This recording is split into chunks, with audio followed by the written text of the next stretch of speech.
一般都係兩個或者一個咧就係點解場戰爭會爆發，第二就係個戰爭打敗仗簽完啲條約有乜嘢影響嘅，係啦，咁啊需要大家去熟讀呢兩個重要嘅提問角度嘅咁樣。咁其實有難度嘅咧就係需要駁論嘅題目啦，例如八國聯軍之役爆發嘅一個我哋叫做責任嘅，係啦。咁咧我都等陣都會講啦，係啦咁樣。咁去到第五啦，就係話考題變化上高咧，其實佢最近年問影響嘅題目都比較深嘅。另一條咧就係2022年，佢走去問呢個叫薪酬啦，係啦，7分嘅必答，佢係問得好深，好深入嘅。好啦，咁啊，大約咁，所以你哋溫條約要更加熟啦。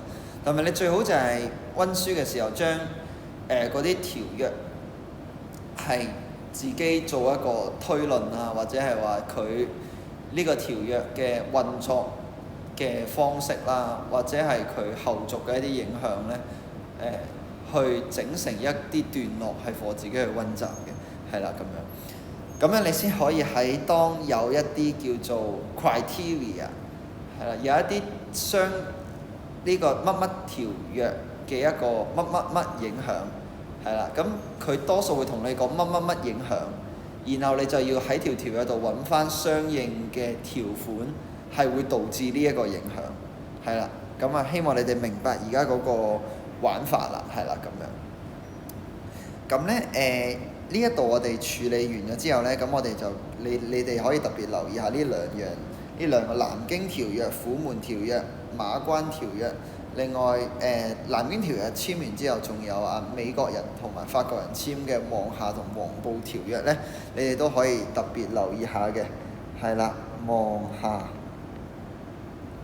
黃埔呢一啲咧，你都可以特別留意下。仲記唔記得係講咩咧？係啦咁樣。咁大約就係咁樣啦。咁我哋到第7點啦。第7點咧，其中一個難位就係2016年嗰條15分題啦，好經典嘅引自徐中約對於鴉片戰爭爆發原因嘅嗰一條題目嘅。咁咧其實到時候因為你其實係資料你去展示徐中約嘅嗰個睇法啊嘛，係咪啊？就算冇鴉片雙方衝突最終要爆發咧，其實你哋就係要將英國人輸入鴉片嘅嗰個責任咧，嘗試就係將佢拱落去，就係喺正係因為喺貿易同埋外交觀念嘅差異咧，就令到英國人要輸入呢個鴉片啦。因為就係話啦，你貿易上高就係正因為有壁壘啊嘛，係咪？你一口通商嘅係咪有雜稅嘅，有公行統銷統購，仲要唔俾人上岸嘅，係咪唔可以攜眷嘅？咁呢一啲咁樣嘅貿易壁壘，其實係令到英人做親生意都蝕錢。咁佢蝕得太勁，就唯有輸入鴉片去平衡呢個逆差啦。咁樣係啦，你可以咁樣去解釋話啦，係啦。咁而另一方面就係呢個叫做外交觀念嘅一個差異啦，就係話佢長期冇辦法咧係有效嘅溝通啊，係咪？因為你一有嘢要傾，就英國人一去到想揾清朝官員傾，清朝官員就叫佢跪低，甚至唔見佢，係咪？咁其實成件事就係外交渠道，如果係長期冇辦法有效咁樣去運作嘅話，就好容易有戰爭啊。咁所以外交其實好緊要嘅，因為如果國與國之間嘅矛盾唔經過外交途徑解決，就下一步就係打仗㗎啦嘛，係咪？係啦，咁所以的確係，如果就算冇鴉片嘅話，另一單嘢嘅係咪可能有一個英國人俾人打死，或者中國人俾人打死嘅，咁就容易有戰爭㗎啦嘛，係咪？係啦，雙方戰爭最終都會爆發。好啦，咁第7點我哋講完之後咧，我哋到第8點啦，就係話啦，鴉片戰爭嘅貿易觀念差異咧，大家都好識得講啦，係咪？中國自給自足，英國工業革命好需要啦，咁樣。咁但係啦，嗰啲叫做貿易壁壘咧，其實佢可以好細咁樣問你，即係短答咁樣去考你 concept。咁你可以睇下自己有冇漏啦。一口通商嘅，梗係啦，廣州一口通商，本來係呢個叫做即係康雍乾嗰陣，應該都仲係有幾個嘅，係咪？咁但係去到乾隆嘅時候，應該就得返一口通商啦，係咪？係啦，咁樣。咁其次啦，就係呢個叫做雜稅嘅一個勒索啦，即係越海關係貪污嘅。另外就係公行統銷統購啦，即係話英人係唔可以上岸嘅，你係要經中介工行咧去幫你賣同埋幫你買你需要嘅嘢，然後工行喺中間抽差價啦。咁但係佢會拖欠貨款啦，仲要食水好深嘅。另外仲有防範外移規條嘅。咁呢啲都係必答短答好好問嘅嘢啦，係啦咁樣。咁我哋去到第9啦，就係話南京條約同埋虎門條約咧，其實兩條條約嚟嘅。南京條約簽先，咁但係南京條約你開完啲通商口岸啦，你賠完錢啦，係咪？咁你話可能係平衡書信啦，係咪？或者割讓咗呢個叫做香港島啦，呢啲。咁但係啦，通商口岸嘅運作原則其實係未傾㗎嘛。你開啲通商口岸俾啲洋人上去嘅話，咁其實就有啲遺留落嚟嘅問題㗎嘛，係咪？例如話領事裁判權嘅，係啦，如果洋人上去做生意嘅話，真係犯咗事嘅話，咁如果佢頂唔順中國啲刑法㗎嘛，係咪？又斬頭又五馬分屍，係咪？係啦，而且係佢唔熟悉清廷嘅司法制度嚟㗎嘛。其實都唔叫司法，叫刑法啦，係啦。清廷當時仲叫刑法制度啦。咁所以啦，就係話會有呢一個領事裁判權啦。另外就係話會亂咁收稅㗎嘛，係咪？喺個海關。咁但係而家就定喺5% 啦，就去保障翻嗰個貿易嘅環境啦。另外仲可以租地起屋嘅，本身係唔得㗎嘛。本身淨係可以留喺城外或者係甚至唔可以上岸㗎嘛，係咪？係啦，咁啊呢啲等等啦，係啦，咁啊你記得虎門條約其實都有呢個叫做午後通商章程，好似叫做係啦。咁你留意下呢兩條條約係唔同嘅，係啦。咁啊到第10啦，就係話英法聯軍之役咧，上年有出過啦，係啦。咁咧上年有出過，咁唔特別講啦。咁但係你可以留意下馬賴神父俾人殺咗啦，同埋貿易未如理想嘅，係啦。咁啊呢兩樣嘢上年冇問到，俾你哋嚟個參考啦，係啦。咁啊到11啦，就係話啦，其實個問法係乜嘢咧？咁就係話啦，點解鴉片戰爭之後咧，貿易情況仍然未如理想咧？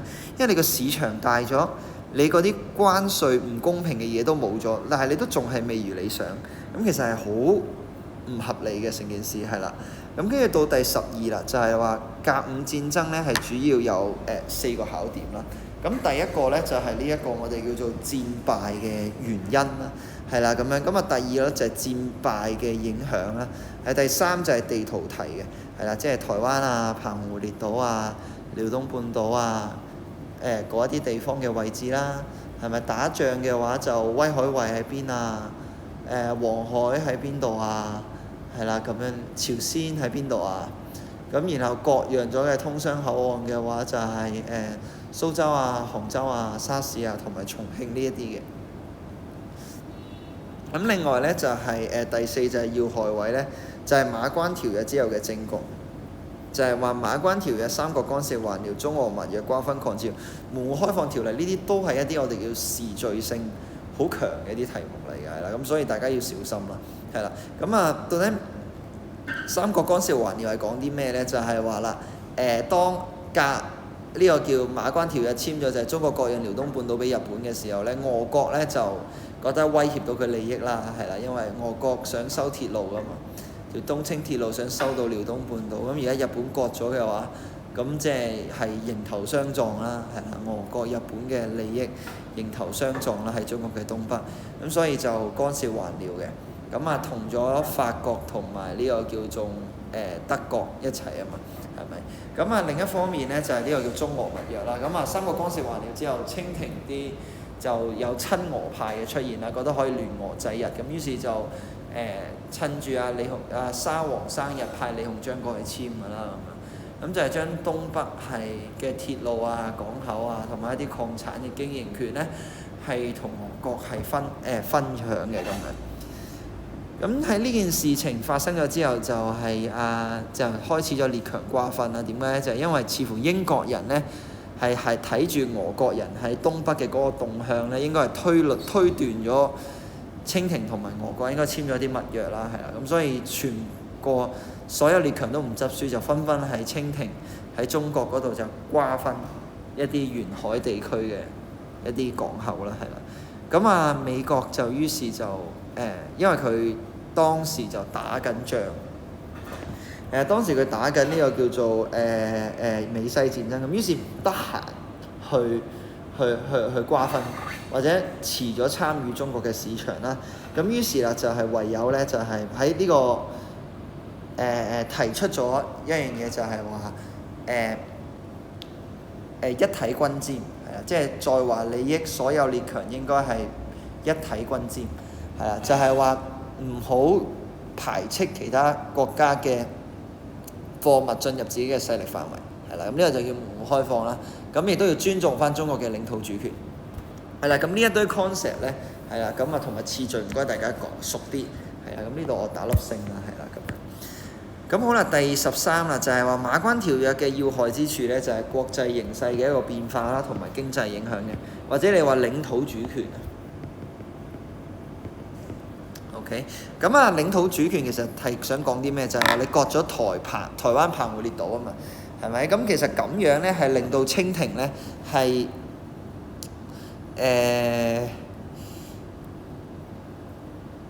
佢喪失咗呢個叫做天朝上國嘅一個地位喺度啊，係因為你俾日本打敗，仲要割領土俾日本啊嘛，係啦，咁你變咗冇咗亞洲嘅霸主嘅一個位置啦，你仲要係你本身藩屬個韓國你都保護唔到啦，咁而另一方面就係經濟影響，就係嗰個賠款啦同埋設廠嘅，係啦，你可以留意下呢兩點。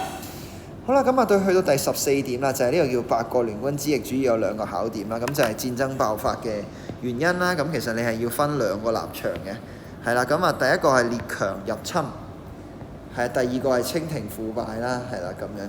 咁啊列強入侵其實可以再細分為政治、經濟同埋傳教士呢三方面嘅，係啦。清廷腐敗嘅話，你可以細分為剿撫不定啦、守舊派推波助瀾啦，或者係腐敗嘅呢三個。咁而駁論咧，你點樣講咧？就係話啦，如果你覺得清廷腐敗先至係主因嘅話咧，駁論上高你寫嘅話就要列強入侵激起義和團啊嘛。咁但係你就可以反駁就係話啦，清廷冇辦法妥善處理義和團，先至令列強出兵，係啦。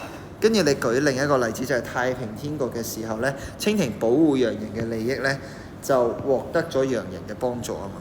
係咪？咁所以啦，的確係呢一個叫做八國聯軍之役咧，係因為清廷腐敗而所以爆發嘅，係啦。咁去到第15啦，就係話八國聯軍嘅影響方面咧，辛丑條約當年嘅7分必答題咧，喺呢度就同大家講咗嗰個叫做到底係點樣去分析話呢一個影響，其實要用翻呢一個辛丑條約嘅呢個條款去解釋啦，咁樣。咁其實國民心理受創呢一度咧，其實就係話啦，國民當時係懷抱住一種愛國嘅熱情去即係向洋人出一口氣啦，係啦，咁樣即係去無論係燒啊、殺啊、搶啊洋人嘅生命同埋財產咧，咁其實佢哋係為咗有種叫做愛國嘅一個排外運動啦。咁但係而家你中國係成個國家、成個北方啦，係啦，你係排外係出咗老命咁樣去排外咧，結果就係朝廷係屈辱求和，反而咧係罰佢哋，就係罰呢一班反抗列強入侵嘅義民，係啦，咁仲要係要懲罰佢哋唔俾參加科舉。咁所以佢哋就會開始驚洋人啦，因為而家係你一對洋人有威脅嘅話咧，就係你會被排斥咗喺呢個國家嘅一個叫做入仕途徑嗰度啦，你可以咁樣睇，係啦。咁呢個應該係最難去明白㗎啦，係啦，我都嘗試去解釋啦，係啦，希望唔好變咗穿鑿附會啦，係咪？係啦，好啦，去到第16啦，就係可以你特別留意下經濟枯竭同埋東南互補嘅，係呢兩樣嘢啦。咁你經濟枯竭嘅話，你可以從呢個賠款啦，同埋通商行選條約，同埋呢個叫做離金嘅，係啦，離金。咁呢三樣嘢去睇下你有冇機會，你可以解釋得清楚啦。係啦，咁東南互補即係當時準備即係清廷慈禧宣戰嘅時候，其實有急召李鴻章劉坤一張之洞呢一啲南方嘅督府上京勤王嘅，但係佢哋就私底下同列強簽咗就係話東南互補，就係話督府保護列強嘅利益，係啦，而列強亦都唔同督撫開戰咁樣。咁好啦，今堂就講到呢度啦，咁多位同學再見。